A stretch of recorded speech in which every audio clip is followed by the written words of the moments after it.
Mayellen, I'm a 19, and I worked on the AdjustOAR project.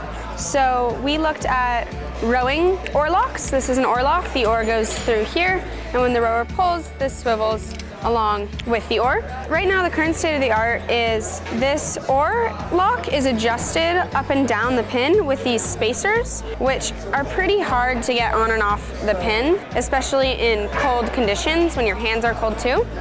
But they're necessary because the height of the oar lock along the pin is really dependent on the height of the rower, and they often change seats in the boat, so they do need to adjust this oar lock about every practice. We initially came up with this idea because we have 2 rowers on our team, and we were considering different problems in our daily lives that we face.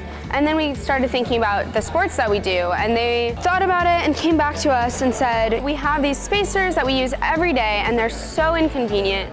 They hurt your hands, they get lost very easily, and there must be a better way to do that. It just seems so archaic to use a small piece of plastic to do something so simple. So our original idea was to use a clamp like this to be placed below the oar lock and then be used to raise and lower the oar lock. But this is aluminum, and to get it to fit on the pin, we had to shave down the middle so the aluminum was in contact with the steel, and that caused a problem with thermal expansion, and it was very hard to open this clamp.